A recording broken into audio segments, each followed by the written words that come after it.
Ben, c'est parti. Ben, écoute, Oui, alors il faut que j'arrête bonsoir là parce Yvan. que prise, j'arrête, hein. Voilà, non, J'ai c'est compris. lancé, hein. Bon, bonsoir Voilà. Yvan. Donc, je suis bien content qu'une fois de plus, tu aies accepté de participer, je dirais, à nos rencontres sous des formes diverses. Tu as participé au mois de décembre aux rencontres Actualité de la pensée de Marx et Nouvelle pensée critique. Et ce soir, évidemment, tu vas nous faire partager ton nouveau livre qui s'appelle La souffrance éclairée par la raison. Et donc, je vais tout de suite te passer la parole pour que tu nous donnes un petit peu pourquoi tu as écrit ce livre. J'ai D'accord. quelques idées, hein, j'ai une idée, mais D'accord. c'est mieux que ce soit toi qui les exprimes. Puis ensuite, D'accord. tu vas nous faire une présentation un petit peu de ton contenu. Et ensuite, on dialoguera ensemble. D'accord. Donc, à toi, Alors, Yvon. parmi les motifs qui ont été les miens, il y a d'abord l'idée que la question de la souffrance dans sa globalité n'a pas fait l'objet d'un livre, hein. Il y a un livre sur la souffrance, mais qui est passé complètement inaperçu. Mais la souffrance dans sa globalité, c'est-à-dire sous ces deux formes, c'est-à-dire la souffrance individuelle et la souffrance collective, n'a jamais fait l'objet d'une étude, même s'il y a eu des études sur la souffrance individuelle, sur la souffrance sociale, etc., hein, mais jamais dans sa globalité. Alors, je commencerai d'abord, parce qu'il y aura les deux, donc la souffrance individuelle et la souffrance sociale. Mais je commence d'abord par un problème de terminologie qui est tout simple, qui est tout banal, hein, c'est que je distingue la souffrance du mal et du malheur. Hein, il faut partir de là. Hein, alors, la souffrance n'est pas le mal, parce que le mal, c'est un concept moral, hein, qui se renvoie à des choses qui se passent et qui font souffrir, bien entendu, hein, mais c'est d'abord un concept moral. Et ça, c'est du sens du mal. Et la douleur, alors par contre, la douleur, c'est quelque chose qui peut... Non, le malheur, excuse-moi, hein, le malheur, c'est encore autre chose, hein, c'est un événement là qui se passe dans notre vie, hein, qui peut être très grave par ses répercussions, hein, mais c'est un événement, si vous voulez, hein, et cet événement, on peut en sortir meurtri, n'empêche qu'on peut pas l'éviter et le guérir pendant qu'il est là, hein. On peut simplement guérir les conséquences de souffrance qu'il peut avoir, hein. Donc, il faut partir de cela. Je vais parler de la souffrance, hein, non pas du mal, même s'il sera question du mal, hein, imposé aux hommes, par exemple, dans la société, hein, et je ne parlerai pas du malheur, par exemple, le malheur qui est inhérent à la condition humaine, à savoir la mort. Ça ne sera pas mon sujet, c'est pas ça mon point de vue, mon angle d'attaque, c'est dans ce livre-là. Alors, je commencerai par la souffrance individuelle, hein, et en disant tout de suite, d'ailleurs, et ça concerne aussi la souffrance sociale, que dans les deux cas, je vais mettre en rapport une approche philosophique de la souffrance et une approche scientifique, si tu veux, hein. Et je vais jouer en réalité, y compris pour la souffrance individuelle, je vais jouer la connaissance scientifique contre les leçons philosophiques de sagesse, hein, on en parlera tout à l'heure. Et s'agissant par contre de la souffrance sociale, là aussi, alors là, il y a eu quand même des penseurs dans l'histoire de la pensée à partir du siècle des Lumières, hein, des gens comme Rousseau, des gens comme Kant, qui se sont intéressés à la souffrance humaine, hein, mais ils en sont restés à une réflexion, disons, spéculative, à ce que quelqu'un comme Marx aurait appelé une interprétation du monde, hein. La philosophie n'a fait qu'interpréter le monde. Or, cette interprétation, elle doit être pour moi désormais remplacée par une explication scientifique des choses et par une réflexion philosophique au second degré qui extrait le sens de cette pensée scientifique, de cette connaissance scientifique, hein, sachant que c'est cette connaissance scientifique qui, analysant concrètement la souffrance humaine dans ses dimensions concrètes et effectives, va nous permettre, grâce à une pratique, et en particulier technique, mais pas seulement politique essentiellement, va nous permettre d'y porter remède, hein. Donc c'est en l'éclairant, cette souffrance, dans ce cas, hein, qu'on va pouvoir trouver des solutions à cette souffrance. Alors non pas pour l'éliminer totalement, parce que ça serait ambitieux, excessivement ambitieux, voire utopiste, mais disons pour faire un maximum, hein, pour la réduire dans un temps qui ne cesse d'avancer et qui sera aussi le lieu d'un avancement, hein, de la maîtrise de cette souffrance, si tu veux. Voilà. Alors, je commence d'abord par la souffrance donc individuelle, et là, il est vrai que cette souffrance individuelle, elle a fait l'objet d'une approche philosophique qui se voulait thérapeutique entre guillemets, hein, c'est-à-dire destinée, si tu veux, à mieux nous ajuster nous-mêmes dans notre vie à la souffrance, hein, voire à la dépasser entre guillemets, hein, c'est celle des philosophes antiques, si tu veux. Hein. Bon, il s'agit de penser à Épictète avec sa problématique du bonheur et du plaisir. Il s'agit surtout de penser aux stoïciens, hein, qui distinguaient ce qui ne dépend pas de nous et qui dépend de nous, et qui voulaient, ce qui ne dépend pas de nous et nous atteint et que ça nous fait souffrir, les stoïciens tenaient à ce que philosophiquement, cette fois-ci, par une réflexion personnelle, hein, nous acceptions ce qui ne dépend pas de nous pour ne pas en souffrir en permanence, si je veux. Hein. Mais il se trouve que le fait d'accepter ou de tenter d'accepter ce qui ne dépend pas de nous ne fait pas supprimer la chose qui ne dépend pas de nous et nous atteint. Hein. Pour prendre un exemple très banal, si vous souffrez d'une maladie physique, hein, à l'époque où la médecine n'était pas au point, hein, c'est pas le fait de se dire que la maladie physique ne dépend pas de nous et simplement inclus dans le sort que les dieux, comme on disait à l'époque, hein, nous imposent. C'est pas ça qui va nous faire supprimer la souffrance qui est liée à cette maladie, si tu veux. Hein. Et là, je pense d'ores et déjà, parce que ça m'évitera d'en reparler, je pense à quelqu'un comme Descartes, dont on connaît mal tout ce qu'il a dit, parce que c'était un métaphysicien, mais c'était aussi un scientifique et quelqu'un qui a inauguré un rationalisme de type scientifique. Et dans le discours de la méthode, il a une formule que rares sont mes collègues de philo indiqués à leurs élèves. Il dit ces choses extraordinaires à la fin, parlant du rapport de la science à la maladie physique, hein, et des leçons de sagesse de l'Antiquité. Il dit ces choses extraordinaires, mais la science, grâce à la médecine, fait plus pour l'esprit en intervenant sur le corps que toutes les leçons de sagesse de l'Antiquité. C'est extraordinaire. Hein. Encore fallait-il qu'il trouve le moyen, dans le cadre de sa philosophie, de nous faire comprendre comment guérir le corps, guérir l'esprit, parce qu'il est séparé les deux. Mais il a réussi à le faire en inventant une troisième substance qui était liée à la glande pinéale, et c'est donc comme ça qu'en agissant le corps, on agissait sur l'esprit selon lui. Il y en a un autre penseur qui me paraît alors la plus important, hein, c'est quelqu'un comme Spinoza. Spinoza, c'est un très grand penseur, hein, qui a visé essentiellement par sa philosophie, dans l'éthique, hein, essentiellement, il a visé fondamentalement à faire parvenir l'homme au bonheur entendu comme la joie. Et la joie, c'était l'actualisation de nos potentialités vitales, hein, qui sont liées à ce qu'il appelait le conatus, hein, la tendance intellectuelle de l'être humain à satisfaire sa pulsion de vie, hein, et disons à essayer d'éviter tout ce qui, dans cette tendance à la vie, peut être empêché par les événements de vie quotidienne, si tu veux. Hein. Alors, il a mis ça en place d'une manière remarquable dans le cadre d'une philosophie qui n'est pas créationniste, hein, qui est panthéiste et qui est quasiment, si vous voulez, matérialiste, il faut le savoir. Hein.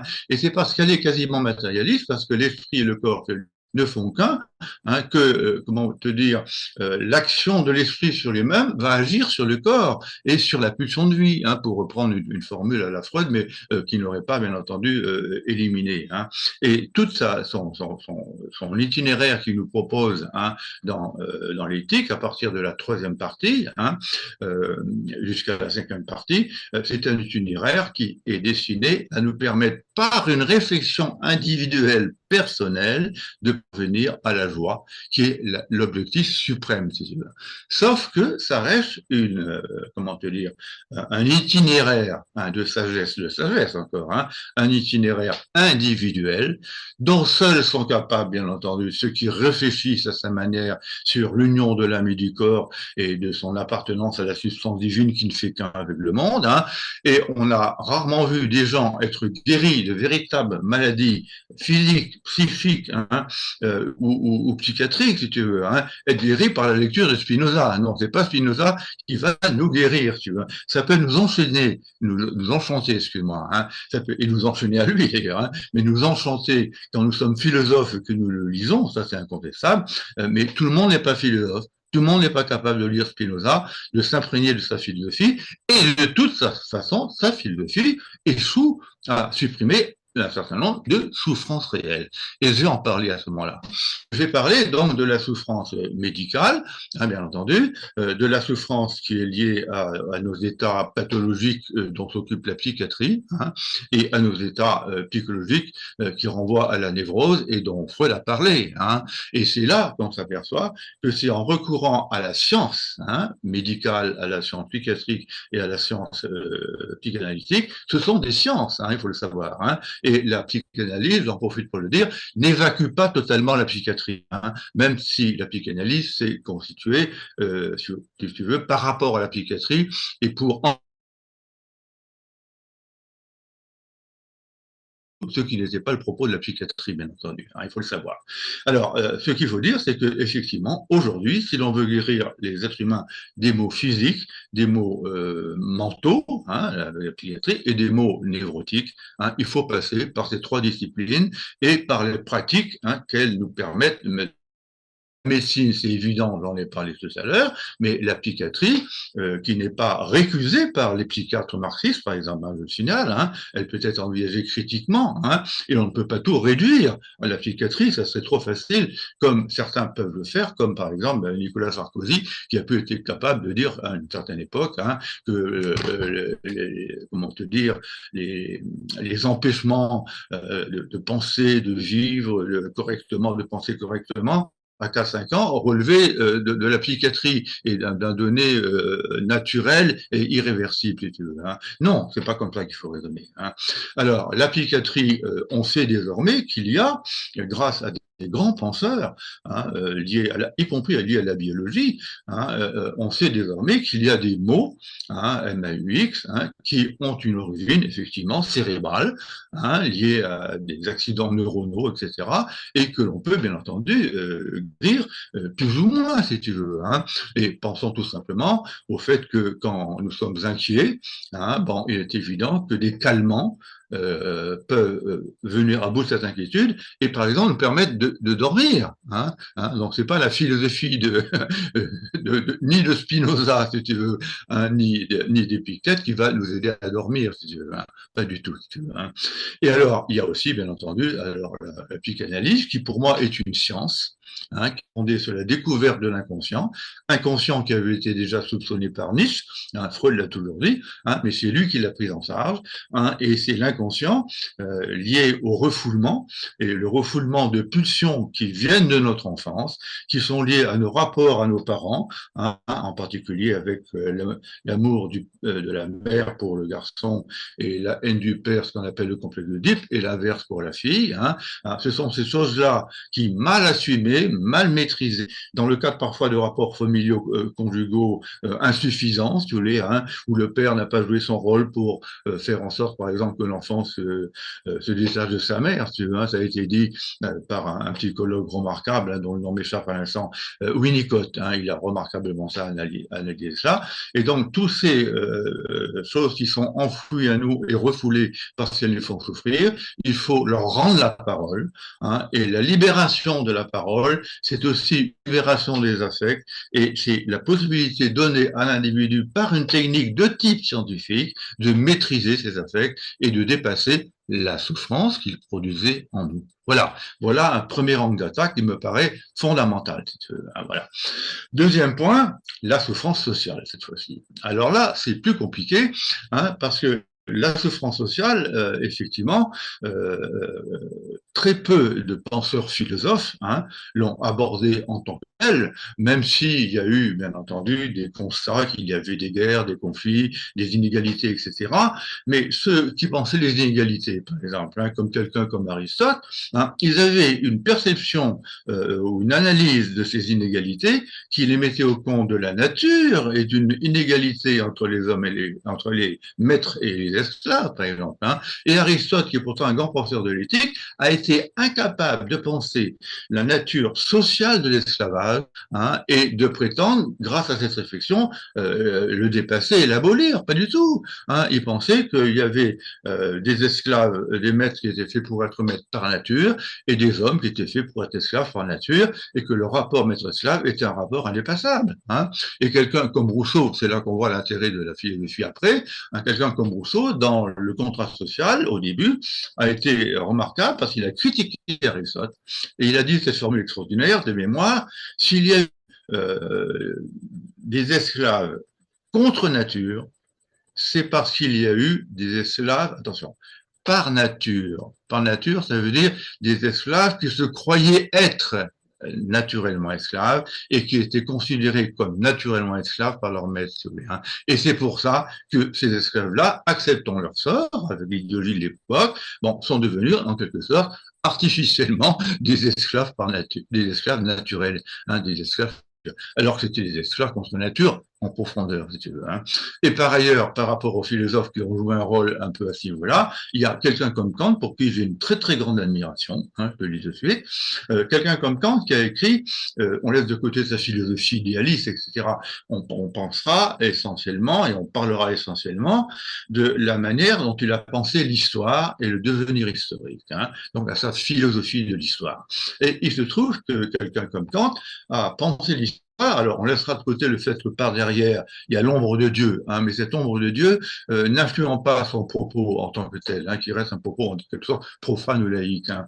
Et Kant pensait qu'il y avait chez l'être humain, par nature, hein, un mix de sociabilité et d'insociabilité.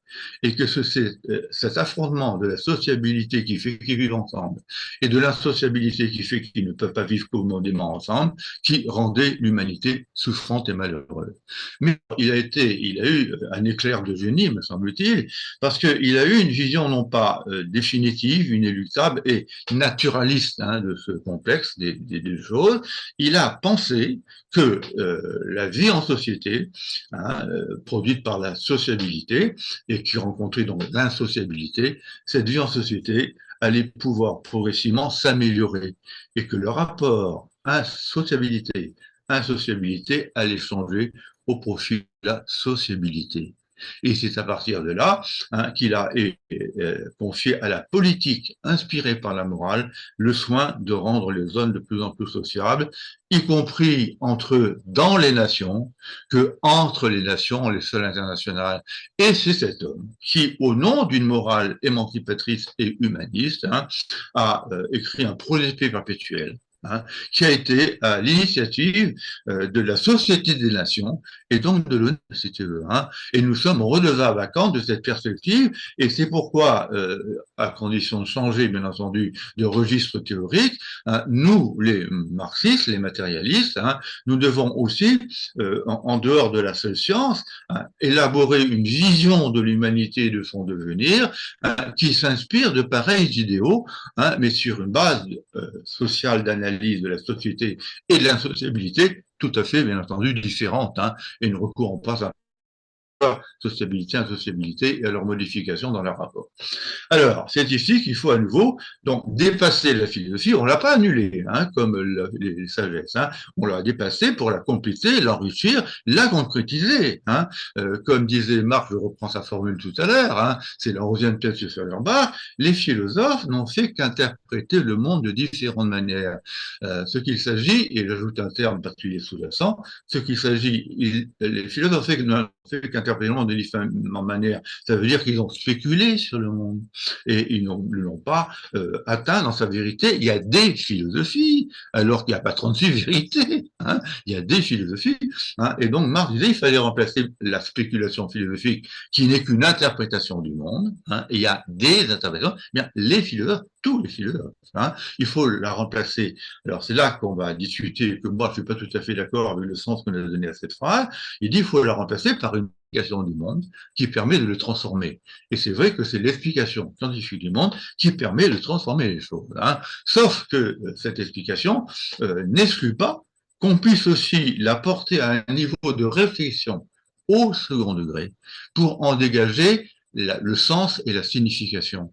Et le rôle de la philosophie marxiste, c'est pas de céder à la tentation de dire qu'il n'y a que la science qui compte, hein, c'est au contraire d'élaborer une pensée de l'homme dans le monde matériel, de telle sorte que cette pensée de l'homme matériel nous ouvre des horizons de clarté sur la souffrance humaine et donc sur les moyens à leur apporter. Parce que les sciences en tant que telles ne sont pas capables de cette synthèse réflexive.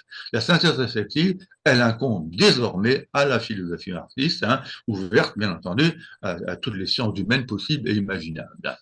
Alors, comment aborder essentiellement, parce qu'on est en face de la société, comment aborder cette fois-ci la souffrance sociale à la lumière de Karl Marx. Bon, alors là, il faut être très clair parce que il y a eu un courant marxiste assez puissant qui était un courant, disons, positiviste, scientiste, qui ne se référait en quelque sorte qu'au Marx scientifique, si tu veux. Bon, or le Marx scientifique, il y a un Marx scientifique. Marx est un grand savant en matière d'économie. Mais alors, si on réfléchit sur les rapports sociaux, en réduisant Marx à une analyse scientifique des rapports sociaux dans le champ de l'économie et ses effets sociaux, on se trouve en présence à ce moment-là d'une vision, comment te dire, quantitative des rapports sociaux.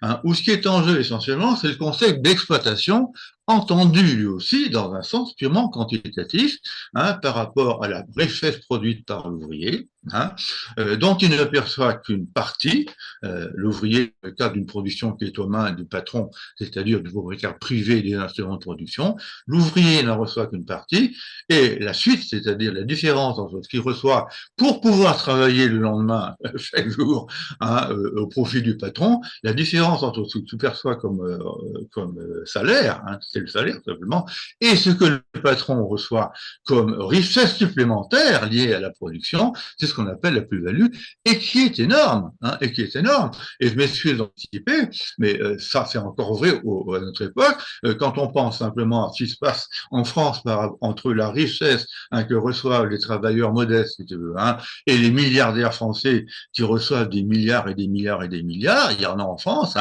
la notion de plus-value demeure totalement valable et il faut critiquer l'existence de la plus-value.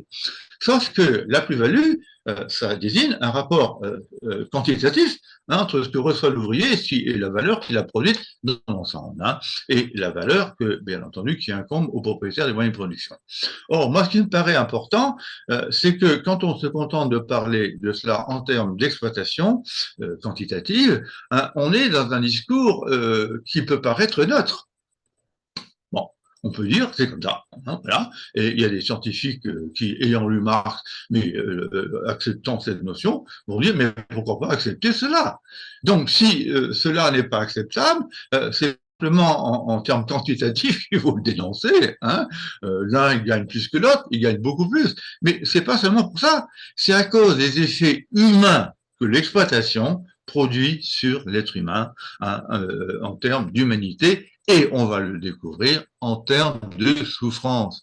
Donc, il faut repérer chez Marx un deuxième discours qui est présent chez lui, mais qui n'est pas suffisamment mis en avant par lui-même, mais qui peut être mis en avant par des gens comme Lucien Sèvres, par exemple. Je pense à Lucien Sèvres, qui est mis en avant par moi dans ce livre, si vous voulez, et cette souffrance qui est mise en avant est liée à un phénomène aussi d'aliénation, si vous voulez.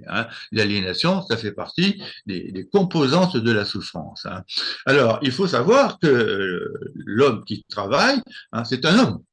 C'est pas simplement un instrument de production. C'est un homme transformé en instrument de production. Et donc, confronté d'abord à des instruments qu'il ne possède pas, qui lui sont étrangers et qui vont le faire souffrir. Bon.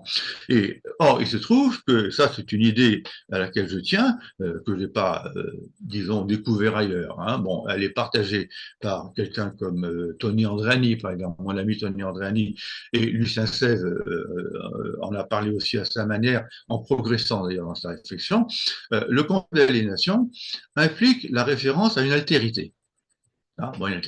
Et la première forme d'aliénation, c'est que l'ouvrier en système capitaliste travaille dans un univers qui ne lui appartient pas et qui lui est donc autre et dont la maîtrise concrète n'appartient pas non plus à lui, mais appartient au patron ou au contre-maître qui est au service du maître des moyens de production. Hein. Et donc, il faut bien voir que souffrir, c'est aussi d'abord être aliéné en tant que tu travailles sur des instruments de production dont tu n'as pas la maîtrise et dont tu ne peux pas non plus mesurer et maîtriser ou effacer les effets négatifs qu'ils ont sur toi. Hein, et tu as un sentiment de servitude, de soumission, hein, qui est vécu d'une manière souvent insupportable. Et j'en profite pour l'indiquer à ce niveau-là. Il y a des travaux récents qui ont été mis en avant, en particulier par Alain Renaud, hein, Christophe Dejour, ou d'autres gens. Alain Renaud, dans un numéro où on montre à quel point les rapports sociaux de production, dans un univers où les techniciens et les ingénieurs prennent également beaucoup de place, se compliquent par une concurrence, par des rapports de concurrence internes au sein des ateliers, au sein des usines, qui ajoutent à l'exploitation comment te dire, des souffrances interhumaines absolument désagréables. Ça, hein. Et ça, c'est une autre dimension, tu vois, de la souffrance liée à l'aliénation, hein, au fait qu'on ne possède pas la maîtrise de l'ensemble des moyens de production. Mais alors, surtout, ce qu'il faut bien comprendre, hein, c'est que l'aliénation, c'est pas seulement un rapport aux instruments de production, c'est aussi un rapport à la vie qu'on mène et à l'absence de vie que l'on mène. Et je veux dire ça de la manière suivante. On va partir de l'idée qui me paraît, alors là, moi, fondamentale, qu'elle soit niée par l'ensemble de la philosophie depuis longtemps, et soit qu'elle soit niée par, bien entendu, par l'idéologie dominante libérale, hein, qui est une idéologie naturaliste, hein, et que partagent les gens de droite, et y compris quelqu'un comme Macron en premier, dans son livre, par exemple, Révolution, hein, qui était son programme, et où qui devrait s'appeler Contre-révolution, et non pas Révolution, si je me permets ce jeu de mots, il montre très bien que les hommes sont tous sur un plan, au départ, hein, sont tous sur un plan, disons, d'égalité juridique, mais que dans le cas de cette égalité juridique, il va se livrer une concurrence entre les hommes, et comme par hasard, sans que le milieu social intervienne, à aucun moment on ne fait intervenir le milieu social qui influence les capacités humaines, il va dire que ce sont les meilleurs qui l'emportent. Les meilleurs, c'est quoi? Les meilleurs par nature, bien entendu. Et donc, la justice sociale consisterait à respecter la distinction entre doués et non doués, hein, parce que ce serait conforme aux capacités naturelles des hommes. Or, c'est pas comme ça qu'il faut raisonner. Hein. Et je reprends un propos que le tien avec Tony Anzani.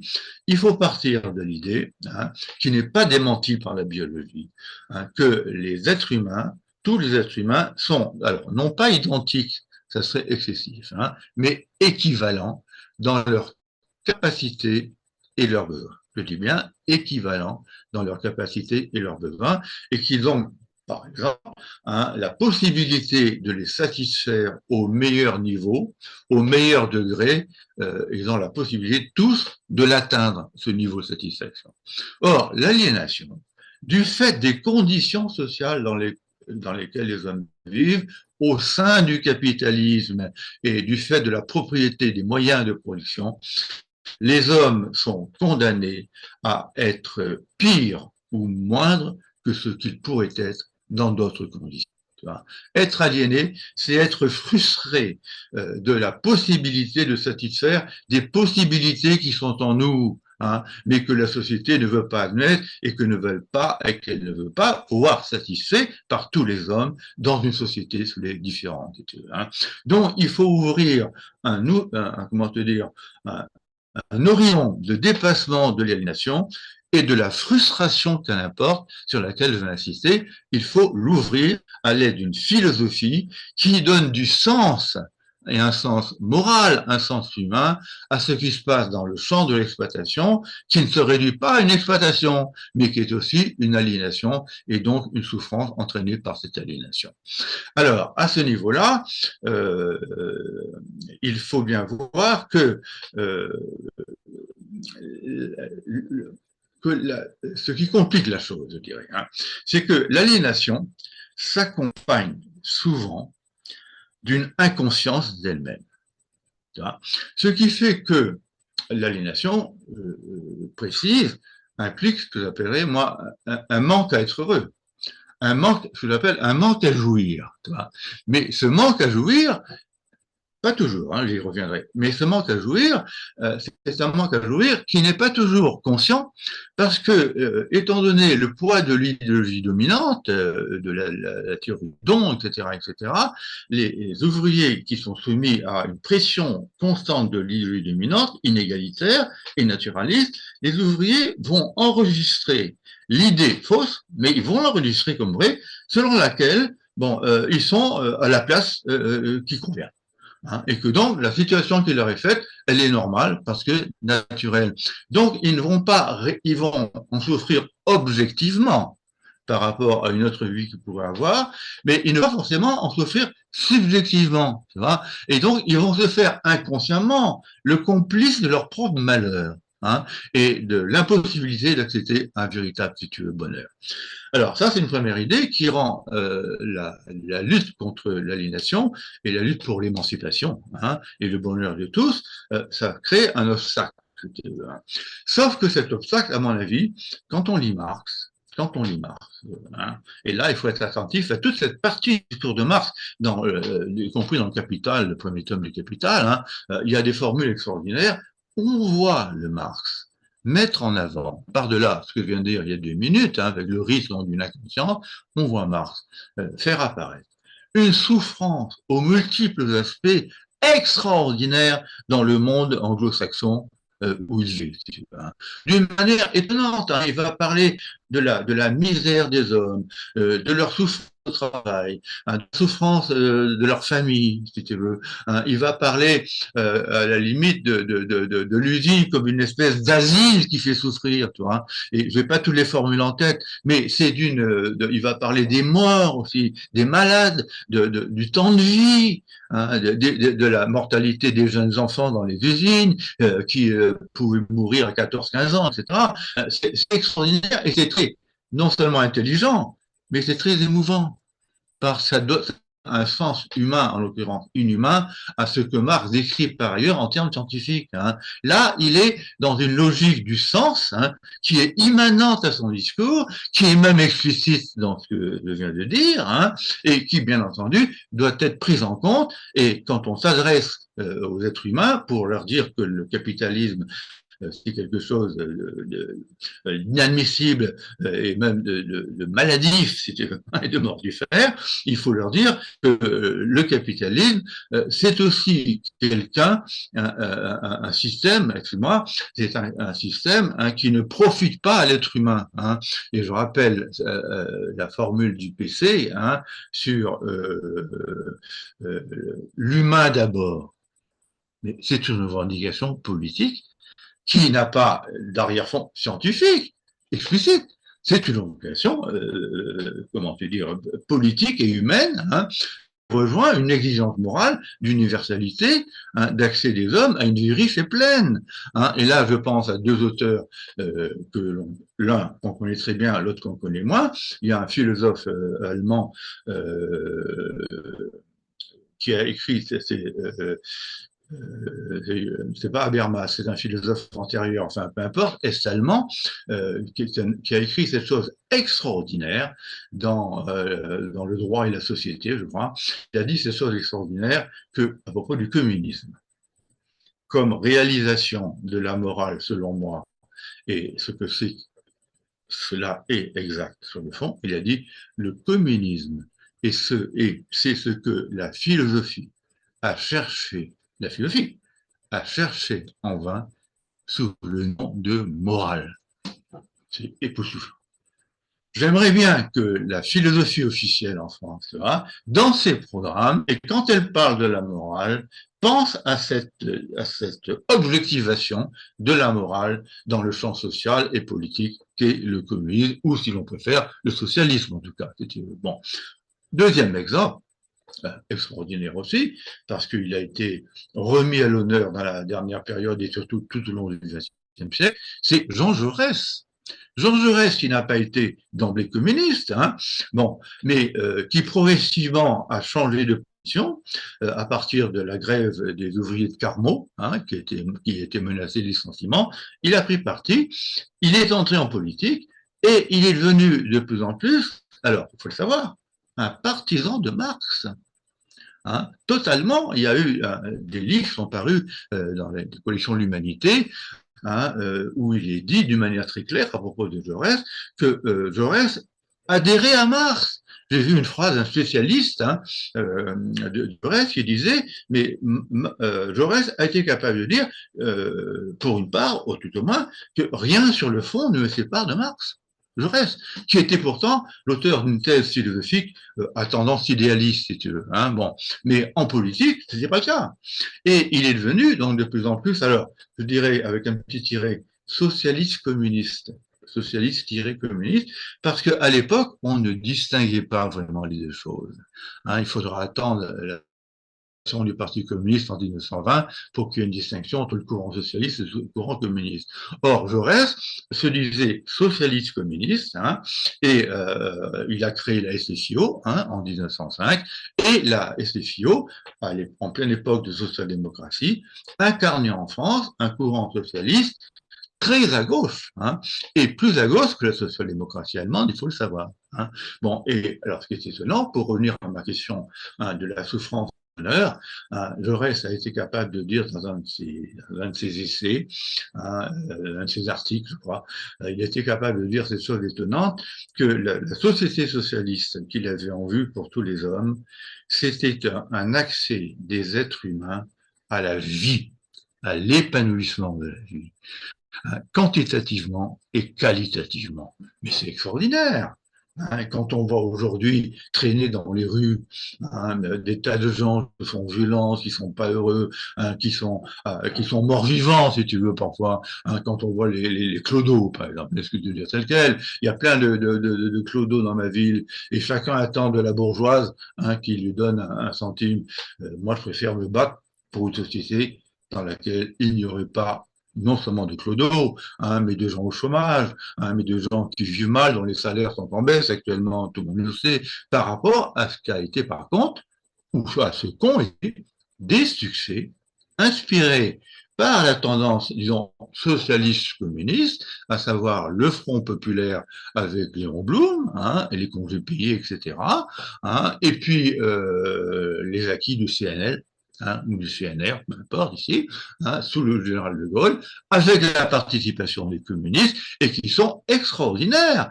Les nationalisations, les services publics, donc les congés payés à nouveau, les vacances pour les élèves, le caractère public de l'école, la laïcité, bien entendu, mise en avant déjà depuis Jaurès, il faut le savoir. Tout ça, ça a fait de la France un modèle, en un sens. Et ce modèle, il faut le savoir actuellement, ce modèle qui permettait à des hommes, à des êtres humains, de moins souffrir. Et ce modèle, le drame, c'est que depuis l'échec de l'URSS, confondu malheureusement, je le dis très clairement, avec le communisme, qui n'en a été qu'une caricature et qui n'était pas conforme aux conditions que Marx assumait au communisme, à savoir l'existence d'un capitalisme développé. Eh bien, le communisme a échoué. Il a eu des aspects positifs, c'est pas que tout noir, mais il a eu des aspects blancs, si tu veux, mais il a eu aussi des aspects noirs. On peut pas faire une moyenne en gris, si tu veux, bon, comme ça a été fait. Non, il y a eu du blanc et du noir, et surtout, le noir a fait que ça a déconsidéré complètement cette idée dans la tête des gens, et du coup, il y a eu la chute de l'URSS, la déconsidération rétrospective de l'idée communiste, mais pas seulement rétrospective, mais de l'idée communiste en elle-même, et tu la trouves, ou je la trouve, m'adresse aux auditeurs, on la trouve sur les considérations sous la plume de journalistes qui devraient être capables d'employer un vocabulaire exact. Dans Le Monde, tu lis « Le communisme étant mort ». Le communisme n'est pas mort, il n'a jamais vécu. Il ne peut mourir que ce qui a vécu, si je puis dire. Par contre, le communisme est à réinventer dans les conditions d'aujourd'hui, qui sont des conditions tout à fait nouvelles, qui ne sont pas aberrantes, parce qu'il faut voir comment ça se passe. J'ai écrit un billet sur Mediapart qui est paru hier ou avant-hier, avec lequel beaucoup de gens sont d'accord. À savoir qu'on a un monde qui va mal de plus en plus mal. Il y a des conflits partout. Par contre, il y a, attention, il faut le dire, il faut le savoir, des sociétés, y compris en Europe, où le mouvement communiste est en train de renaître, ou des mouvements proches du communisme, en Belgique, en Autriche, en Autriche, il y a une poussée étonnante d'un parti communiste qui a fait 20% à des municipales. Hein. Et par ailleurs, à l'échelle du monde, il y a le Sud global qui est en train de réagencer le rapport planétaire qui était au profit des États-Unis, qui est un pays impérialiste, hein, incontestablement, y compris via l'OTAN et vis-à-vis et à travers la lutte, le soutien à l'Ukraine, hein, bien entendu, qui vise la Russie. Hein. Mais le Sud global, désormais, inclut non seulement la Russie, bien entendu, mais la Chine surtout, qui est un régime qu'il faut prendre, pour lequel il faut avoir beaucoup de respect. Parce que c'est pas un régime qui exploite d'autres nations, qui a des échanges avec eux, mais souvent sous le couvert, d'ailleurs, hein, sous le couvert du gagnant-gagnant. La Chine n'est pas un pays impérialiste, hein. C'est un pays qui procède à des échanges et qui tente à pacifier les rapports interhumains à l'échelle de la planète. Alors le Sud global, avec la Chine, avec le Brésil, hein, avec le là aujourd'hui, Cuba, le Vietnam, etc.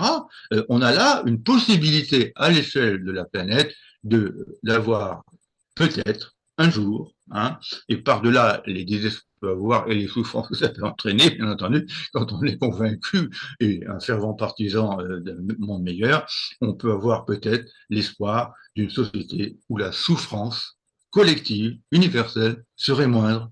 Merci. Merci Yvon pour ces éléments. Qu'est-ce que c'est qui t'a conduit justement à écrire ce livre et à t'intéresser plus particulièrement à cette question et à une articulation nouvelle entre souffrance et puis le rôle que pourrait jouer la raison justement pour nous aider à dépasser cet état? Alors, il y a plusieurs choses, et c'est tout à fait exact hein, de me demander pourquoi j'ai fait ça. C'est fondamental, même, si tu veux. Hein. D'abord, c'est le spectacle en France, tout simplement, en France, hein, des effets sociaux de la politique de Macron dans tous les domaines. Cet homme hein, qui vient du Parti socialiste hein, de Hollande, bon, et qui prétendait, lequel n'est pas non plus à l'abri des reproches que je fais à Macron. Hein. Il y avait du Macron dans Hollande. Hein. À l'époque de Macron, donc depuis plusieurs années, hein, deuxième mandat, on voit la situation des êtres humains en France s'aggraver quantitatif. Hein. La différence entre les riches et les pauvres augmente d'une manière considérable, mais pas seulement au sens où les pauvres resteraient stables et les riches verraient leur richesse augmenter, hein, mais parce que l'écart a lieu par une baisse du niveau de vie des pauvres, tout le monde le dit, hein, et une augmentation contraire énorme des riches en haut, avec des milliardaires qui sont à l'échelle du monde, c'est bien compris, des milliardaires assez étonnants, tu vois, et auxquels Macron ne veut pas s'en prendre du tout. Alors que pour résoudre les problèmes sociaux auxquels il est confronté, on va en reparler, ben, il y aurait une solution qu'il refuse. Hein, c'est de ponctuer les impôts des riches et de réduire la différence fiscale entre les riches et les pauvres, si tu veux. Hein, première idée. Parce que ce faisant, il faut le savoir, les pauvres sont plus pauvres, mais parfois il y a aussi un problème de travail. Hein. Même si la France n'est pas au sommet du chômage en Europe, il y a beaucoup de chômeurs en France. Et le problème, c'est que le statut chômeur est masqué par le simple fait qu'un chômeur qui travaille un temps soit peu n'est pas déclaré chômeur alors qu'il ne travaille pas constamment. Bon, et un chômeur qui ne travaille pas constamment, bon, ben, c'est quelqu'un qui, bien entendu, va s'ennuyer et pas jouir, mais souffrir quand il ne travaille pas. Hein, et en espérant trouver désespérément un travail. Hein. Donc là, il y a une situation socio-économique qui est lamentable. Bon, mais il n'y a pas que ça. C'est que ce qu'on voit apparaître dans la dernière période, et moi ça me bouleverse littéralement, c'est une montée de la violence un peu partout, de la violence interhumaine hein, entre des ouvriers en colère et des patrons qui les exploitent. Il faut se rappeler le phénomène des gilets jaunes, hein, même s'il était un peu compliqué, mais peu importe, hein, c'était quand même une révolte contre les patrons, si tu veux. Hein. Bon, dans la dernière période, on a assisté à des grèves un peu partout, si tu veux, qui sont parfois masquées par les médias, hein, mais on voit très bien que la notion d'une vie aisée, rendue aisée par un travail, hein, c'est une notion qui, en France, est en train de s'écrouler, si tu veux. Hein. Bon, par ailleurs, au niveau social, la violence, il y a aussi, alors là, cette fois-ci, dans les banlieues, une souffrance absolument extraordinaire qui croît à l'abri en plus d'un trafic ignoble qui est celui de la drogue. La France c'est incroyable, on a parfois de la peine à le croire, est un domaine où le narcotrafic est triomphant et produit des êtres humains qui vont se nourrir. D'abord, certains vont avoir plein d'argent grâce à ce trafic, mais ils vont diffuser auprès des jeunes des sources de jouissance apparentes qui enfoncent les gens dans leur misère réelle et les empêchent de s'en émanciper. C'est proprement scandaleux, si tu veux. Hein. Et souvent, les gens qui sont au chômage vont recourir à la drogue, hein, et la drogue va les calmer un temps, mais pas tout le temps, et il y en a certains qui se suicident, tout simplement. Hein. Le taux de suicide en France est en train d'augmenter. Pensons aussi, autre chose, tu vois, incroyable, l'augmentation des souffrances alors familiales, conjugales, c'est absolument étonnant. Il y a une augmentation de la souffrance chez ces gens-là qui est effarant, sans compter les violences sexuelles. Hein. On laissera ça de côté, mais qui atteignent là tout le niveau de la société. Hein. Et les bourgeois sont les premiers à en montrer l'exemple, d'ailleurs. Hein. Mais eux, ils n'en souffrent pas. Ceux qui en souffrent, ce sont les victimes, bien entendu. Hein. Les victimes et donc les agressions sexuelles contre les jeunes et les jeunes filles, si tu veux, sont en augmentation. Il y a quelque chose qui se passe à ce niveau-là et qui devrait s'arrêter. Cette fois-ci, autre élément qui m'a révolté, ce qui se passe dans les lycées au niveau religieux et au niveau de la laïcité, la manière dont des gens sont capables hein, de s'en prendre à un professeur parce que lui-même parle d'une manière critique, et je distingue l'esprit critique et l'esprit de critique. Il parle d'une manière critique, éclairante, moi c'est ce que je faisais dans mes cours, hein, tout simplement. Il parle d'une manière critique des religions, hein, de l'islam par exemple, hein, et à ce moment-là, conséquence, hein, il y a tout simplement des attaques contre lui. Il y a eu les deux crimes, même, hein, de deux profs hein, qui étaient d'excellents professeurs. Hein. Et dans une de ces crimes, c'était pas les juifs qui étaient en cause, mais les islamistes. Hein, le premier crime en question, et c'était une femme, c'était une jeune fille qui n'était même pas présente au cours dans lequel le professeur présentait des images hein, du Coran qui était critique, si tu veux, toi, ou de l'islam qui était critique. Elle n'était même pas là. Mais les parents s'en sont pris et ils ont sollicité des tueurs potentiels. Et ce sont des tueurs potentiels sectaires, hein, fondamentalement sectaires, hein, non laïques, hein, qui ont assassiné le professeur en question. Et c'était le cas d'un second un an après, si tu veux. Hein. Donc cette montée-là, si tu veux, c'est aussi une montée de la violence. Hein. Et enfin, je termine par la violence, cette fois-ci, mais ça s'enchaîne directement, la violence religieuse. Enfin, je n'ai jamais connu, moi, au lycée, dans le lycée où j'étais en Bretagne, je n'ai jamais connu, et même à la faculté, d'ailleurs, hein, à Nantes, je n'ai jamais connu de pareille violence, si tu veux, dans dans le champ religieux, hein, d'opposition entre des clans, les cathos de hein, contre les islamistes, hein, les islamistes contre les juifs contre les islamistes, avec un durcissement de l'identité religieuse et de l'identité des êtres humains sous l'angle de la religion. Hein. Et je viens de lire récemment dans le journal Marianne, tiens, non pas dans l'UMA, ça aurait pu paraître dans l'UMA d'ailleurs, hein, mais si dans le journal Marianne, l'enquête, très bien, tenez-vous bien, l'enquête d'un spécialiste des religions qu'il a faite en catimini dans des lieux où l'islam est présent, et on apprend que l'islam transmet des messages hallucinants vis-à-vis desquels les imams ne prennent aucun recul critique, comme le fait de couper une main quand on vole. Alors, couper une main, oui, c'est décidé, c'est définitif. Mais quand est-ce que vous allez couper la main?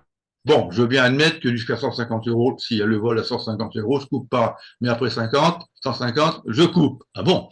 Autre exemple de manière lamentable, la domination de la femme par l'homme et l'obligation faite à l'homme, la possibilité légale faite à l'homme par le Coran, hein, non pas par une interprétation du Coran, mais l'obligation, la possibilité, mais aussi l'obligation faite à l'homme de dominer sa femme, de lui donner l'autorisation de partir, et surtout la possibilité de lui faire l'amour, même si elle n'est pas disponible. Toi, etc., etc. Donc, il y a une montée là, si tu veux, étonnamment, pas seulement là, mais partout, partout. Regarde comment la guerre, comment te dire, la guerre en Israël, et se déploie aussi sur fond de référence, cette fois-ci à la religion juive. Oui, mais est-ce que tout ça, ça n'est pas des symptômes, je dirais, plutôt que le fond de l'affaire, pour dire les choses concrètement. C'est-à-dire, Oui. qu'est-ce que c'est qui fait qu'à un moment donné, dans nos sociétés, là, dans cette période historique, où on a, et tu as évoqué tout à l'heure, la chute du mur de Berlin, l'effacement, je dirais, de perspectives pour l'humanité, au travers du communisme ou au travers d'une visée progressiste ou une visée de transformation sociale à visée humaine. Alors, tu as introduit la notion de morale, mais justement, comment faire pour que, justement, comment dire, avec une démarche matérialiste, être en mesure, je dirais, de tout à la fois tenir compte des événements que nous connaissons, essayer d'aller à la racine et à l'origine de ces événements. Qu'est-ce qui fait qu'aujourd'hui, dans la pensée humaine, au sens commun, il puisse y avoir des fractures telles qu'on cherche à penser ses plaies, entre guillemets, non plus avec de l'opium du peuple, mais enfin, c'était aussi ce que montrait Marx, d'une certaine manière, sur le rôle de la religion. Mais aujourd'hui, c'est bien quand même que quelque part, il y a des fractures à l'intérieur des êtres humains qui se sont approfondies et qui font qu'on cherche, alors de mauvaise manière évidemment, mais en tout cas, on cherche à dépasser ces fractures. Comment tu vis les choses?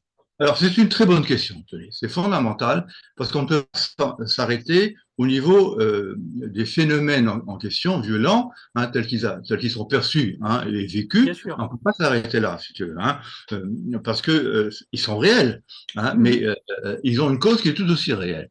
Or, la cause qui est tout aussi réelle, je te le dis tout de suite, parce que les gens qui sont dans la critique de ce qui se passe aujourd'hui ne vont pas jusque-là. Ils se contentent de dénoncer les violences interreligieuses, se poser la question de l'origine de ces violences. Eh bien, tu as cité, sans vouloir le développer à fond, tu as cité un texte fondamental de Marx, qui est le texte sur l'opium du peuple, sur la religion, son premier grand texte, si tu veux, le texte de Genèse. Parce que, tu vois, je vais dire ça en développant son propos d'ailleurs, mais en l'explicitant en termes de souffrance. La religion, pour Marx, d'abord, il commence par dire que la critique de la réalité commence d'abord par la critique des idées religieuses. C'est la première fois, tu vois. Mais il ne se contente pas de critiquer les idées religieuses, mais ça commence par là. Il va dire pourquoi il faut critiquer les idées religieuses. Et c'est là qu'on retrouve ton problème, et mon problème à moi fondamental, à savoir que la religion opium du peuple, qu'est-ce que ça veut dire? Ça veut dire que c'est à la fois un effet et une cause. Un effet, qui va reproduire sa cause, l'effet d'une cause qu'il va reproduire. Je reprends le vocabulaire de Marx parce que je connais ce texte par cœur. Il est à la fois profond intellectuellement et brillant sur le plan des formules. Il est d'une écriture absolument splendide qui contribue à son effet persuasion. Si vous voulez, hein. Et il dit que la religion est l'expression de quoi? De la détresse réelle. Détresse, qu'est-ce que ça veut dire? Misère, mais aussi souffrance.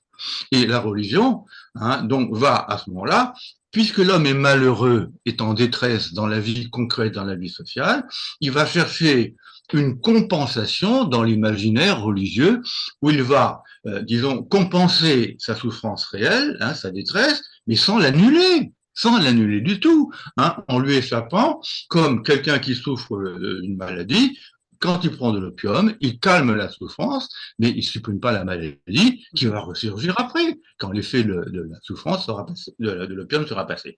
Alors ça, c'est la première idée, que la religion, les idées religieuses, quelles qu'elles soient, et à des degrés divers, bien entendu, hein, selon les religions, hein, les idées religieuses sont un effet d'une souffrance réelle des hommes qui est de nature sociale et économique. Je terminerai par là tout à l'heure. Mais alors, ce qui est extraordinaire, tout autant, et ce que Marx dit, c'est que religion et de la détresse, compensation dans un univers imaginaire qui évite à l'homme de lutter contre la détresse réelle. Et à ce moment-là, l'effet de la détresse va contribuer par le divertissement, si tu veux, au sens large du terme, sans presque pascalien, si tu veux, hein, l'effet de l'imaginaire religieux sera de compenser, non seulement de compenser, mais de conforter, de reproduire ce qu'il a reproduit, c'est-à-dire la détresse elle-même. Tu vois, donc la religion est l'effet de la détresse, mais elle est la cause elle est produite par la détresse, mais elle est aussi la cause d'une reproduction de la détresse. Tu vois. Et c'est tellement vrai ce que je dis là, que Marx développe cette détresse dans son livre, et à la fin, il y a une phrase que j'ai peu vue citée par les spécialistes de Marx. Hein. Je l'ai même pas trouvée sous la plume de Lucien Sèvres. Je suis proche, si tu veux, hein, c'est proche. Hein. Et cette phrase, c'est la phrase suivante, il dit à la suite de cette analyse de la société qui produit la religion, il s'ensuit, et il va ouvrir les guillemets, l'impératif catégorique suprême, formule kantienne, de mettre fin à une société qui humilie l'homme, le fait souffrir et le rend misérable. C'est donc, tu vois, toute cette explication exhaustive et éclairante par la raison, c'est le thème de mon livre, hein, débouche sur un impératif politique, hein, d'inspiration morale, de mettre fin au capitalisme. Voilà, c'est ce que je te dirais. C'est tout ça, toi, c'est dans ce contexte-là global hein, que j'ai été amené à. Alors, ce que j'ajouterais simplement, c'est que ce que je dis là, vraiment, n'est pas pris en compte par la philosophie dominante à l'université.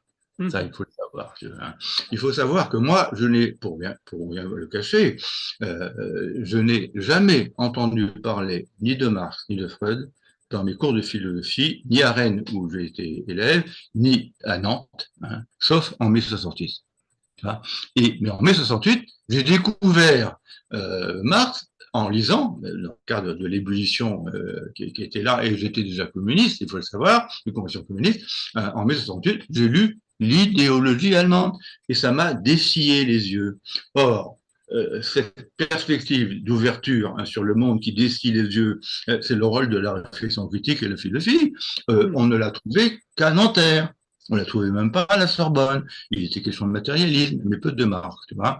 Alors, maintenant, alors pendant longtemps, ça a été comme ça, et la philosophie française, hein, dans la dernière période, avec des gens connus, célèbres, Foucault, Deleuze, etc., la philosophie française a, pour moi, je te le dis tout de suite, un tel quel, hein, a souffert d'une manque de référence sérieuse et solide à l'œuvre de Marx. Hein. Il faut savoir qu'un homme comme Foucault, je le dis tel quel, hein, ça veut dire brillant peut-être, hein, bon, c'est possible, je l'ai lu, moi, je l'ai lu Rousseau. Hein. C'est vrai qu'il est brillant, parfois un peu sophistiqué, hein, mais il est brillant. C'est quelqu'un qui a dit un jour, dans un débat, parce qu'il a écrit des bouquins, Foucault, où il réfléchit au second degré sur ce qu'il a fait. Et on apprend dans un de ses bouquins ce qu'il a dit un jour dans un débat public, quelqu'un lui demandant qu'est-ce que vous pensez de Marx. C'est pas ce qu'il a répondu. Vous m'emmerdez avec Marx. Je ne veux plus entendre parler de Marx. Primo. Vous prenez quelqu'un comme Michel Foucault, qui était quand même de gauche, lui, hein, comme Deleuze. Foucault était bon, du centre, je dirais, hein, ça ne va pas plus loin. Puis il était avec ce qu'on appelait les nouveaux philosophes, hein, qui contestaient le marxisme. Hein, Deleuze, c'est autre chose. Hein. Bon, il avait des positions politiques progressistes, hein, mais il avait une conception de la philosophie qui n'est pas la mienne, et en particulier, il avait une conception qui était spéculative, et il s'en prenait aux sciences humaines. Il faut savoir que Deleuze a écrit un anti-Oedipe. Un anti-Oedipe. Il a récusé littéralement toute la structure de l'appareil psychique tel que Freud l'a mis en évidence avec les souffrances que ça entraîne hein, quand ça se passe mal, au profit de ce qu'il appelle les machines désirantes. C'est pas le vocabulaire des machines désirantes hein, qui va nous permettre de mettre fin aux souffrances de l'être humain. Hein. Et le seul, par contre, je le dis tout de suite, hein, qui est sauvé l'honneur hein, de toute cette vengeance, j'ai envie de dire. Le seul, c'est le fameux Guattari, qui était son ami intime, mais qui après a eu une vie intellectuelle propre après la mort de Deleuze, et il a écrit un livre sur les 3 écologies. Et dans les 3 écologies, il montre très bien que la société commerçante, c'est-à-dire capitaliste dans laquelle nous vivons, hein, non seulement fait du mal, produit 3 maux, et donc 3 écologies, l'écologie physique par rapport au corps, hein, l'écologie mentale, et après l'écologie subjective, je crois, ne m'appelle plus. Et la troisième, comment te dire, le troisième mal, en quelque sorte, hein, que la société contemporaine qu'il dénonce Guattari, c'est, comment te dire, c'est remarquable ce qu'il dit, c'est d'atteindre la fonction sujet de l'être humain. Le commerce hein, envahissant, l'idéologie dominante, hein, la poursuite de l'argent, etc., comment te dire, crée un être humain qui cesse de pouvoir dire j'y il perd son entité de sujet de sa vie. Il est pris dans les déterminismes sociaux. C'est remarquable, c'est exactement ce que je dis, si tu veux. Hein. Et je termine par une autre remarque. Bon, et ça concerne notre époque, maintenant cette fois-ci. Hein. Pensons à des philosophes qu'on a connus, qui étaient de gauche, voire d'extrême gauche, et qui sont passés de l'autre côté. Je vous en citerai 2, hein, et qui sont mis en avant par les médias. André Comte-Sponville, qui a été un ami quand il était communiste. Il était communiste. Hein. Et André Comte-Sponville a progressivement régressé, s'est éloigné non seulement du communisme, mais du socialisme, et il est carrément macroniste. Hein, il faut le savoir, et qu'il a protesté dans une émission, je ne sais pas si tu le sais, il a protesté contre les mesures, contre comment te dire, la maladie qu'on a connue il y a pendant 2 ans, tu vois, hein, il y avait un moyen de lutter contre qui consistait, par exemple, à permettre à des gens de soigner dans des hôpitaux, etc., et à leur interdire aussi de se balader dans les rues, tu vois, pour éviter la contamination, en fait, etc. Eh bien, il a été capable de dire qu'il fallait pas protéger les vieux. Parce que les vieux, c'est pas grand-chose. Il vaut mieux protéger les jeunes, hein, qui sont en manque de travail, et il pensait à ces enfants qui sont tous issus de l'école de commerce de Paris et qui gagnent très bien leur vie. Donc, il vaut mieux les aider eux parce qu'ils sont et pas d'aider les vieux. Bon, faut le savoir. Lucien Sèvres est mort de cela, au final. Je ne sais pas si tu es au courant. Il a été refusé à l'hôpital de Paris. Alors là, c'est pas un mal en soi, d'ailleurs, hein, mais il y a eu des gens plus âgés que lui qu'on a voulu sauver, hein, donc on l'a pas fait entrer, et du coup, là, non. Voilà. Alors, ça, ce sont des gens, quelqu'un comme André Camponville, hein, et alors, il y a aussi des gens comme, comment te dire, le directeur de la revue Front Populaire, hein, tu vois qui c'est, hein, rappelle-moi son nom, c'est Michel Onfray. Michel Onfray, oui. Michel Onfray, c'était un homme d'extrême gauche, moi je l'ai lu étant jeune, hein, mais pas communiste. Attention. Hein, mais pas communiste. Un libertaire. Libertaire, hein, tu as libertaire. Bon, pourquoi pas, d'ailleurs, hein, mais c'était un libertaire qui lisait Nietzsche à travers un prisme subjectif et individualiste, en oubliant que Nietzsche n'était pas un homme, la pensée de Nietzsche n'est pas émancipatrice. C'est une pensée qui, c'est un grand psychologue, Nietzsche. J'admire Nietzsche, j'ai fait ma tête sur lui. Mais c'est aussi un penseur de la nature humaine, marqué par la volonté de puissance et par la domination de ceux qui ont une forte volonté de puissance sur les faibles qui ont une faible volonté de puissance et qui sont la majorité. Et il fait l'apologie de la domination des forts sur les faibles, jusqu'à faire l'apologie de l'esclavage et de dire ces choses incroyables. Je parle de Nietzsche, hein, non critiqué par, non, pas par l'auteur en question. Nietzsche est incapable de dire c'est dans Par-delà le bien et le mal. Je crois que c'est le paragraphe 269, tu vois, je m'en souviens bien. Il est capable de dire je hais Rousseau jusque dans la Révolution française.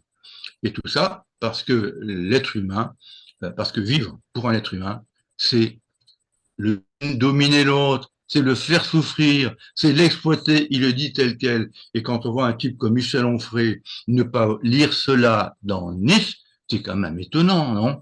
Et le même Michel Onfray, désormais, est basculé de l'autre part. Sa revue, Front Populaire, son premier numéro comportait curieusement une interview de Chevènement, c'est plutôt bien, et une interview de De Villiers. Et tout récemment, j'ai arrêté, hein, et les numéros que j'ai, je les ai jetés. Un ami à moi, qui s'appelle Denis Collin, est passé son voix, hein, alors qu'il était marxiste et pro-communiste. Hein. Bon, là, de cesse de fréquenter. Et puis, il y a non seulement ça, mais dans la toute dernière période, vers 15 jours, 3 semaines, il a écrit un article dans Le Figaro pour déclarer qu'il se sentait proche des Le Pen, de Marine Le Pen. Il faut le faire quand même. Eh bien, ce contexte-là, tu vois. Alors, attention, il faut quand même être lucide et ouvert, hein, et pas simplement stigmatisant. Attention, il y a quand même en France, en dehors de cet univers, tu vois, philosophique, qui a basculé, hein, qui ne s'ouvre guère à tous les livres qui ouvrent la porte à une perspective de dépassement du capitalisme.